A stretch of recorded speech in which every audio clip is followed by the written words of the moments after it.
zone and chill. You know? Spring stays 15, then a homer, then a walk-off from Abrams, and yeah, kind of like the A's season is gone. Today, on Locked On A's.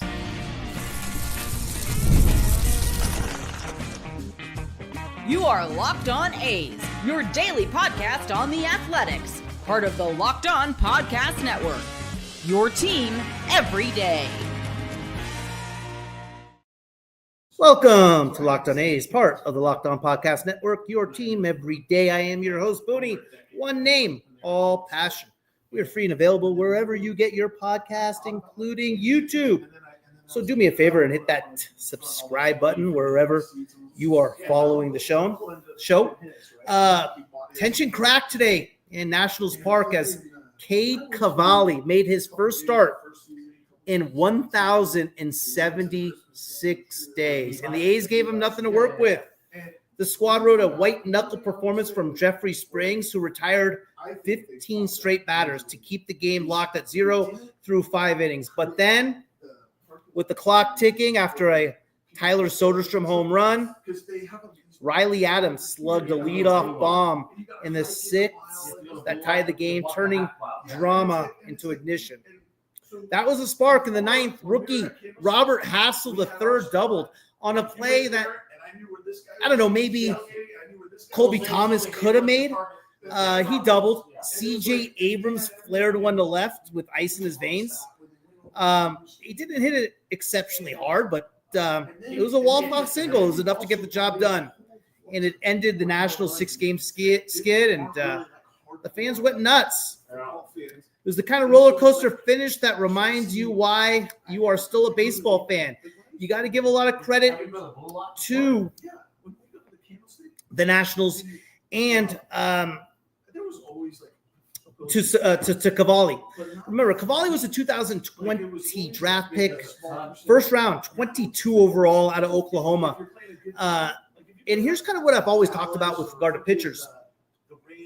You don't know how long they're going to be around for. I thought Cavalli tonight was phenomenal. The heat he was bringing, how hard he was throwing, I thought he was exceptionally well. And it brings up another point that I'm going to talk about a little bit later, which is consistency. The consistency with regard to the A's lineup is something I talked about on last night's show. Last night, 24 hits. I mean, tonight, what did we end up getting tonight?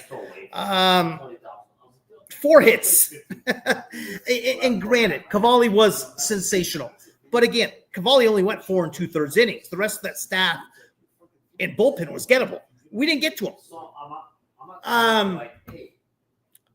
Jeffrey Springs, phenomenal. I'm going to talk about him a little bit. 6 innings, 1 hit. He was really, really good. How about Tyler Soderstrom going, yeah? What's up, boys? Jordan, what's up, my man? So how do you feel about Soderstrom's fielding? It's a good question, Jordan. Serviceable? I wouldn't say serviceable is being kind, but I do believe Tyler Soderstrom's a serviceable outfielder. Here's a perfect example. The last play by Abrams, the game-winning hit in the bottom 9th. Hey, that was an awful throw. That was terrible. Serviceable. He's not going to save you any runs. He's not someone you're looking to get out there in left field, but he gets the job done. He makes the plays he's supposed to make.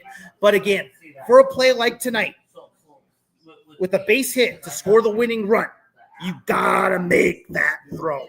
It wasn't a difficult throw. It was online. It 2-hopped Langoliers. He tried to swipe tag it. He couldn't hold on to it. I don't know. Hey, Seuss, happy Wednesday to you, buddy. You could say that. A typical A's 2025, right? We looked exceptionally well last night. You think this team's going to turn the corner, and we can't back it up another night, right? The one thing that has changed a little bit, though, Jesus, is our pitching. Our pitching's gotten a lot better.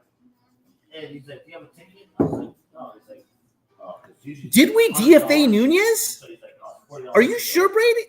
I saw we sent him down. Did we DFA him? I didn't see that. Now I'm on vacation, boys, so I'm not keeping up with the day-to-day news. You guys got to help me out. Did we DFA Nunez? Are you serious? Wow. I'm on vacay. I wouldn't know that. First impressions of Nunez is he's a 7-8 closer type reliever. Well, if Bridie's saying we DFA'd him, that's news to me. Yeah, Jordan, you know what I mean? He's there, right? With this being his first year in left field, okay, I'm okay with it. At the same time, Jordan, we got to take into perspective how old Soderstrom is, right? 22 years old. Young. First time playing left field. He's played first base. He came up as a catcher. All of a sudden, he's stuck in left field. Does he have to get better? Absolutely. Do I think he will? Yes. I do think he will. Would it hurt if Soderstrom started taking reps in the offseason at third? No. It's easy to get corner outfielders, man. So, Jesus, you see no news on? Yeah, I haven't seen anything either. I'm just speaking on what Bridie here says. Maybe Bridie's messing with me. I don't know. But just a heartbreaking loss, guys. I mean, the way Springs was pitching, I mean, the first 5 innings, perfect. I mean, Springs was unbelievable. The Springs' ERA is down to 3.89. He left the pitch up, which I don't even think necessarily was a bad pitch. To Adams in the sixth. Guy sneaks it over the left field fence for a bomb. Give me a break. Hitting wise, though, man, same issue, guys. You know, first of all, Cavalli was sensational. Cavalli in 4 2/3 innings, 4 1/3 innings, 3 hits, 6 Ks, 1 base on ball. First outing in close to 3 years. In that sense, it was a pretty cool story. Newcomb was good. I didn't think Kelly was bad in the 9th, guys. I mean, he leads off the hit with the inning leads off with a would you call it a bloop double? I don't think that was hit exceptionally hard. I thought Colby could have easily made the play. And then you have CJ Abrams, a flare to left field. And I thought that should have been I thought they should have gunned the guy out at home. I didn't think that was a difficult play. I was a little disappointed on that. The good news is, fellas, the good news is pitching. Pitching has gotten better, much better. And I want to talk about pitching. I want to talk about what Jeffrey Springs has done, how Jeffrey Springs is coming along, and what can we expect from Jeffrey Springs next year and so forth. Let's talk about Jeffrey Springs here when I come back. I'll see you in a minute, guys. If you know what, we'll donate tickets for your golf program if you guys have like a raffle or something. It's like, I just want to do them walk up. You know? So basically, I'm like, hey guys, I'm not looking for fucking your money. I'm just looking for your shirt. You know, and probably, you know, you can. This episode is brought to you in part by Prize Picks, the daily fantasy platform that lets you turn your football predictions into real rewards. Preseason is already heating up, and college football isn't far behind. It's the perfect time to lock in your season-long more or less picks for the 2025 football season, all before week 1 kicks off. Whether you have got your eye on big-name quarterbacks or breakout running backs, Prize Picks makes it easy to get in the game. I've already made a few of my season-long picks. Josh Allen for more than 27.5 touchdowns. Lock that in. Feels like a solid shot. I've used Prize Picks for a few seasons now and love how simple it is. I can get a lineup in before my coffee finishes brewing. Preseason picks help me get a feel for how the year could go. It's like a fun warm-up for the full season. The flex play option is a total game changer. Even when your picks misses, you still double my money. Download the Prize Picks app today and use code LOCKEDONMLB to get $50 in lineups after you play your first $5 lineup. That's Locked On MLB to get $50 in lineups after your first $5 play. Prize Picks.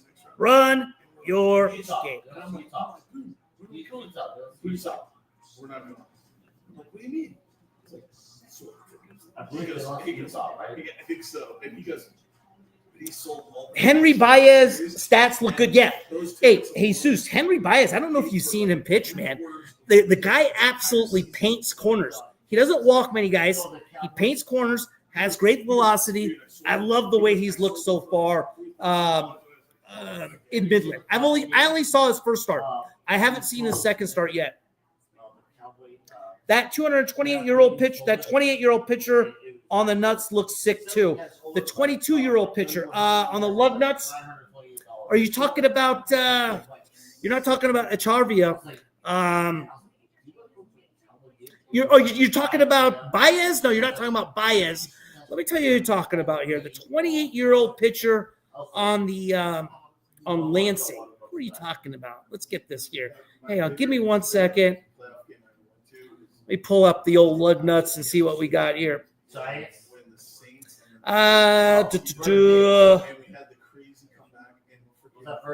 26 on the lug nuts. You must be thinking of Zhu Shensha, 21-year-old. We don't have a 28-year-old on there right now. We got some studs down there, though. We definitely have some young pitching and some young prospects down in Lansing, which is exciting. Very, very exciting. His birthday was today. I got you. Echevarria is really, really good there. Chen is really good. We got a couple Taiwan international signings that have looked good. That started the year in Stockton, now up with Midland. Now up with Lansing. We're all right, man. I like where the franchise is going, right? And the big thing I'm looking at as far as next year goes is you got to look at a guy like Jeffrey Springs. I was high on the Jeffrey Springs trade in the offseason. Jeffrey Springs was absolutely phenomenal in the last, it's been 6 starts so far? He had some tough goes in the beginning of the year. Remember, you got to remember something about Jeffrey Springs.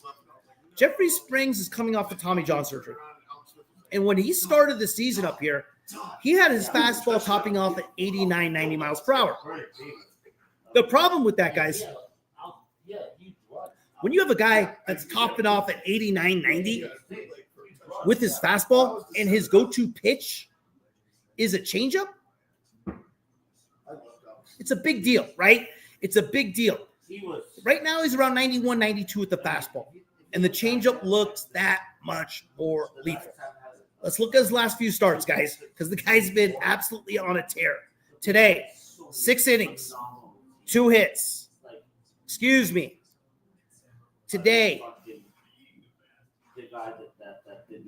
he was, what did Jeffrey Springs go? 6 innings, 1 hit, 5 Ks. He retired the first 15 guys in a row. Last week against Seattle, 6 innings, 2 hits, 1 run. The start before that in Houston, 6 innings, 4 hits, 2 runs. His only bad outing he's really had was in Cleveland right after the All-Star break. 4 innings, 9 hits, 5 runs. Before that, Toronto, 6 2/3, 3 hits, 3 runs. Before that, Atlanta, 6 innings, 6 hits, 1 run. Tampa Bay, 5 1/3, 4 hits, 2 runs. I mean, Detroit, 5 innings, 4 hits, 3 runs, 1 earned. Cleveland, in Sacramento, 7 1/3, 3 hits, 1 run. Kansas City, 6 innings, 7 hits, 2 runs. The guy's been phenomenal. The guy's been phenomenal. Going into next year, and I know everyone's looking for 2028 Vegas, right? Yes, Vegas. Good call. Perfect through 5. Phenomenal. going into next year, and I know everyone's talking about Vegas 2028 and understand it, granted. But geez, guys, I mean, we're not going to roll over for anybody next year. I like the fact that Severino and Springs is our 1-2. I love that fact, right? Now, do we have to solidify 3, 4, and 5? Sure. Absolutely. Brady Basso is making a rehab start that might be tonight or sometime this week. Jacob Lopez, what's he going to be? Jack Perkins, he's going to be nice. Judkins, okay. Grant Judkins, yes. Yes, Grant Judkins. Out of undrafted, out of Iowa. He's been okay. 20 starts, 4.3 ERA, 6 and 7, 104 hits, 59 runs. He's been okay.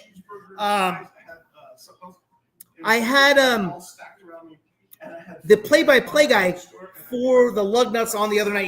He didn't speak about Judkins. We talked about him a little bit off record. He likes him a lot. He's eating up innings. He's good. I don't know if he's going to be ready, though, Jordan. I like the fact, though, hey, undrafted, out of Iowa. He is a grinder. You never know. You never know. But what I do like about next year's team is, again, Springs, Severino.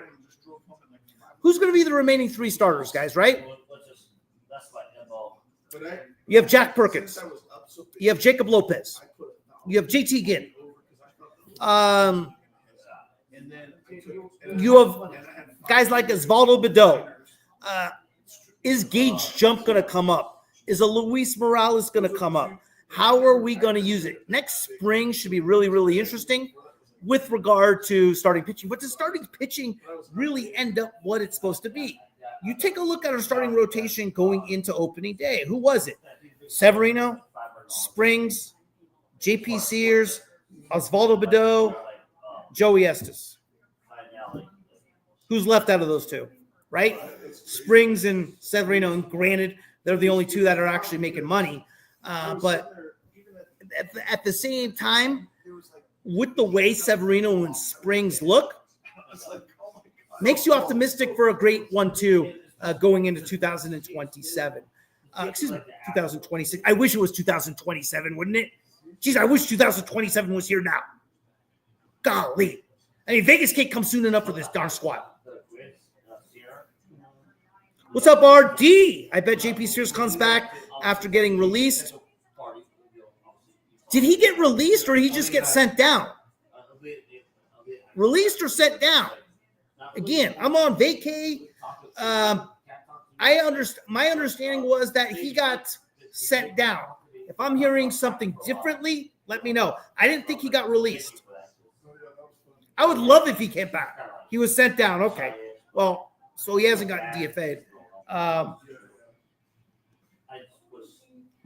Listen, I think JP Sears is still a hell of a pitcher. I hope he comes back. I hope San Diego releases him. That, I don't know. I mean, how do you release a guy like JP Sears, right? I mean, JP Sears is still a Major League Baseball pitcher. You got a number of years still of team control with them. I hope they do, and I'd love the A's to pick him up for sure. 1,000%, I'd be all for that. I just don't think he'll do it. Did Miller get the save tonight? Yeah, I mean, listen, and Miller got in there. They're pitching him every night, huh? For the Padres, the Miller trade was a good trade. There's no question about it. They got themselves a big league closer for a team that is chasing a World Series. And Miller's good, man. But the bottom line is you look at it, right? You look at it, Vague. When's the last time we could have really used Miller in a game? Would we have used him tonight? In the 9th?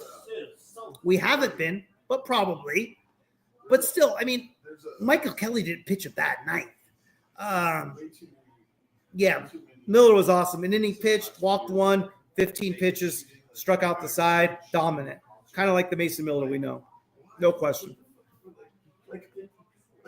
Are the A's the best rebuild from nothing to playoff in history of baseball? We got Shea, former Olsen, JT Ginn from Bassett. A's runner masterclass in flipping players. Yeah. Well, first of all, my A's is we got to find out what JT Ginn is, right?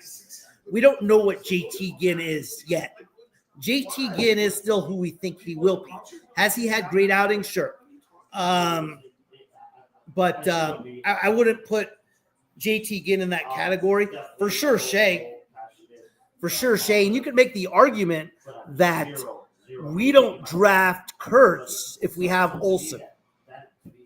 I think that's a fair argument to say. Sounds like you are filming from a bar. I'm at I'm on vacation actually at my a buddy of mine's cabin. But yeah, you would think I'm filming from a bar, no question. Little golf this week up in the Gray Eagle area. I was awful today, really, really bad. Good yesterday, terrible today. I'm glad I wasn't podcasting my golf game because I'd be ripping myself right now. But anyway, hey, appreciate that, Jordan. Yeah, no, I get it, guys. It is a little bit, but appreciate you guys dealing with it. Get back tomorrow. So I definitely wanted just to chime in and talk a little A's baseball with you guys instead of just kind of ghosting you guys. So what are you going to do? Where would you rank the A's front office from trades to draft from easily? 100% my A's. I mean, there's no question about it. For what they have been giving as far as tools, for how they have been handcuffed, what they have done with their trades and what they have made out of them, for sure. I think there's a lot of trades that have been made that they have just kind of been forced to make. They've been handcuffed by ownership. Hey, listen, I'm not going to get into it again. We know how ownership is with regard to A's, right? It's always been dollars over dingers. Now, with this young team, what I do want to talk about coming up next, what I do want to talk about is what I talked about last night and what Jesus talked about earlier. He talked about the same 2025 A's, right? And why did he make that comment? I'll tell you why I made that comment. It's because of something I've been talking about as well. Consistency. What does this team need to do to get to that next level? Up next. Like a lower level. Yes. So sad, man. I don't know. It's just, and again, as you see earlier, have you ever decided at the last minute to head to a ball game with friends or family? Maybe it's game day and you suddenly realize you want to be in the stands. That's exactly where Game Time comes in. It's the easiest way to grab last-minute tickets without the stress. With the money you save on tickets, you can splurge on food, drinks, merchandise, or even invite a bigger group to come with you. Game Time makes it possible. Game Time makes buying tickets fast and simple. Prices on the app actually drop the closer you get to first pitch. And they've got incredible last-minute deals. Clear seat fills and a lowest price guarantee that takes the worry out of buying. Game Time is the official ticketing partner of Locked On MLB, making it easy to browse the app for an exciting upcoming MLB game like the A's when they get back to Sutter Health next week. Tired of endless scrolling, trying to find the best deal? Game Time Zone deals pick the best seats in the section for you. Seat views right in the app before you buy, so you know exactly where you will be. Take the guesswork out of buying tickets with Game Time. Download the Game Time app, create an account, and use code LOCKEDONMLB for $20 off your first purchase. Terms apply. Again, create an account and redeem code LOCKEDONMLB for $20 off. Download the Game Time app today. Last minute tickets, lowest price guaranteed.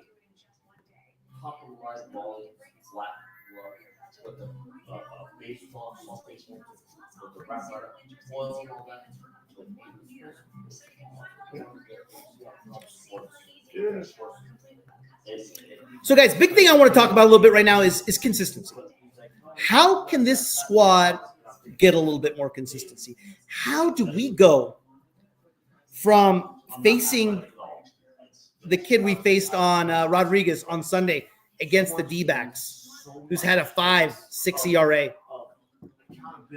to getting 24 hits against the Nationals today against a all-star starter in Mackenzie Core, to coming back tonight and getting 4 hit.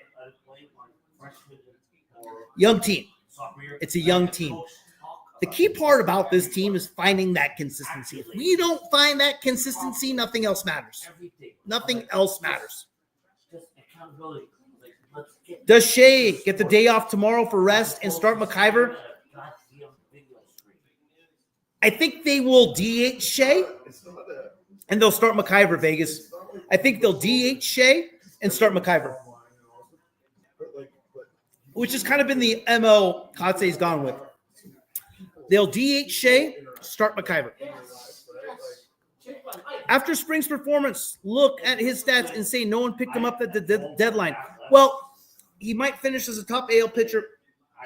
So I mean, no one had the opportunity. Are you talking about trading for him, right, at the deadline? I personally thought I had my first prediction for trade value was Andahar, and actually predicted that he would go to the Reds. I didn't have exactly right who they would get in return, but I did get that right. I thought Luis Urias would go as well. And the other guy I thought that was going to go for sure was Jeffrey Springs.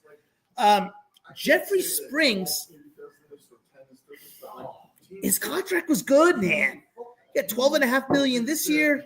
You have $12.5 million next year. And then you got a team option for 2027 for like $15 million. I was surprised the Cubs didn't trade for him, but you don't know what the discussions were going on, right? I don't know. I was surprised too, my ace. I was surprised. I thought Springs was going to go for sure. RD,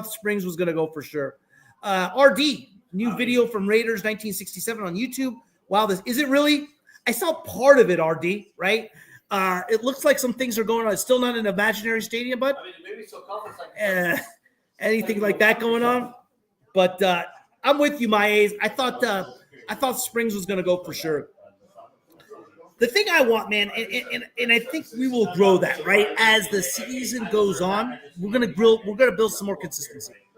But that's what I really want to see going forward. Again, 24 hits yesterday, and we come back with 4 today. You know, I don't know. What's up, Vegas? After a good day or bad day of golf, streaming from a barber cabin, you're the best. Well, today's from a cabin today, and I was a bad golfer today. Yesterday, good. Today, bad. But, no, I wanted to just hang out with you guys for a while and stream a little bit and talk about the game. It was a heartbreaker. Watched it. My buddies are giving me a hard time for watching the A's. I mean, not big A's fans, not big this and that. You know what I'm talking about, guys. I appreciate it, though, Vegas. Only goal in the offseason, bring in an ace. As much as foul territory and the rest of the anti-A's media try to stop pitching talent. Okay, so here's the deal, my A's, right? You want to bring in an ace. We're not spending money, right? We're at our revenue sharing limit. We're not spending additional money. You know how ownership's been, guys. Dollars over dingers. It's always been the same way with the A's. So we're not going to bring in an ace pitcher. Here's the thing that's not going to be a surprise with the A's, guys. What you see is what you're going to get, right?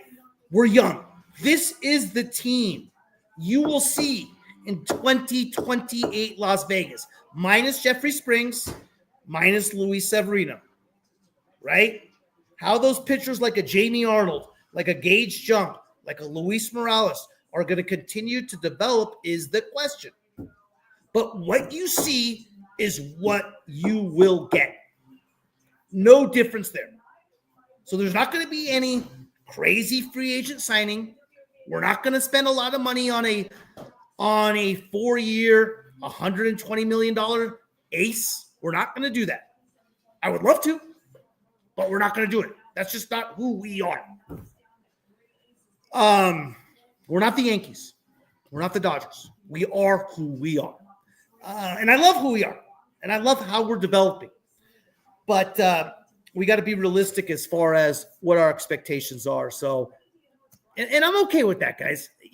And I'm okay with that. I like how we're developing young. If you guys want a cool project, for those who are in Sacramento or in Las Vegas, take a look. A little homework for you guys. Take a look at the 2012 A's pitching staff. 2012 A's pitching staff. I want you to look at that pitching staff. I see something very familiar coming on with this team. We'll see. Okay, fair enough, but I'm calling it now that Paul Skeens laying his. Hey, you know what? Here's the deal. Everyone, you know what's crazy, guys, about Vegas and all that stuff? Everyone talks a lot about Vegas not being a great market, right? And who knows? But I don't know what 25-year-old kid or 26-year-old that's making millions of dollars, where they wouldn't, where the number one place in America they would want to play. I mean, if it's me, Vegas. I think most players think the same thing. I don't think any action is going to happen until 2028. Again, and we could spend corporate sponsorships, right? Vegas is a gold mine as far as that. So I'm excited about that. We tried this year spending $66 million, but that's still on our books, right, Vegas? That's still, we had to spend that money. We had to spend that money, Vegas. So let's make that clear. We have to call it how it is. We didn't spend $66 million on Severino because we wanted an ace pitcher or we needed pitching staff. We spent $66 million because we had to get to a minimum of $105 million salary to participate in the revenue sharing. Hey, best golf in Vegas. Best golf in Vegas. 100%. 100%.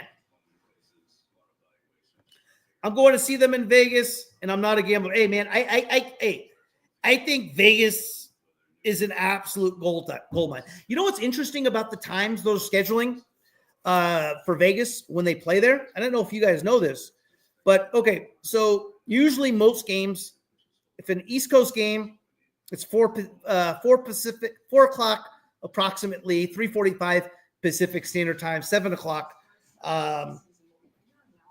7 o'clock Eastern Standard Time. For Vegas games, they'll be played at 4:15 is what I have understood and what I've read about.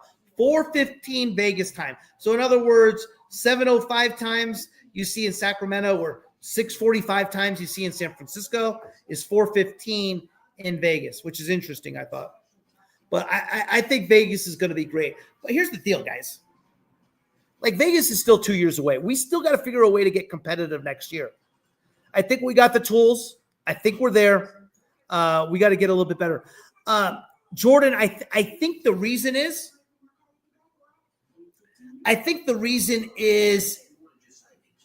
now, again, I'm speculating on this. I haven't read anything. But when you're looking at a dead time in Vegas, as far as what's going on, it's around that 4:15, 4:30 time. You don't want to take people out of the casinos at between 7:30, 8 o'clock till 10:30, 11, right? You want those dinners. You want those restaurants to be filled. That's what I think, okay? That's what I think.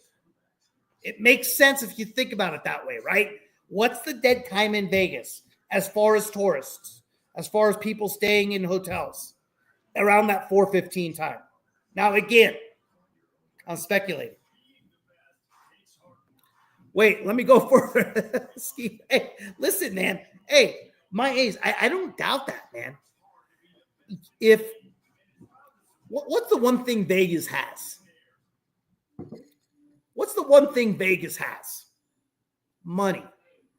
And if there's a team in a city that can attract a Paul Skeens, it's Las Vegas, man. I am so excited about Vegas, but we also have to keep in mind that Vegas is still 2 years away and that we still have to freaking compete next year, man. I don't want another losing season. I don't want another losing season. Endless streak. Endless steak. There you go, Meatball. There you go. There you go. But it's a good time for the A's. We have seen how exciting this team can be with games like yesterday. But I urge you guys to take a look at the 2012 pitching staff. Take a look at the 2012 A's pitching staff. Win one and sack. My A's, I just want to compete. I just want to make the wild card. And I thought we were good enough to do so this year. There's too many distractions. The farm is lit. No, hey, Jordan, no question. The farm is absolutely lit. From what the A's did a hell of a job with their farm was the draft. The one thing they were struggling on was pitching, and they drafted a hell of a load of pitching. And the trade of Miller put even more prospects in pitching. So, yeah, guys, it's an exciting time. It's good baseball. When they win, they look damn good doing it. I do want to compete in the next 2 years. I don't want to just think about 2028 and have next year's don't matter, right? I want the negative attitudes to go away with regard to this franchise. And hopefully this fan base builds, because I think the fan base is special in Vegas. And I think the fan base is special in the Bay Area for those people that are still fans. Believe it or not, there are some hardcore loyal fans. And the negativity and the politics need to get out, because this franchise is awesome. It's unbelievable, guys. Unreal. I can't wait for 2028. I can't wait for next year. I can't wait for tomorrow's game. You take care, guys. Thanks for hanging out, and thank you for making Locked On A's your first listen today. For your second listen, check out the all-new Locked On MLB Game Night. Every game, every night, all season long. Get a local analysis on a national scale. Find MLB Game Night on Locked On MLB on YouTube or wherever you listen to your podcast. I will try to check you guys out tomorrow, or for sure on Friday. Take care, fellas. Rubber match tomorrow. Let's get it, Vague. Let's get it. Good night, Jordan. Take care, fellas.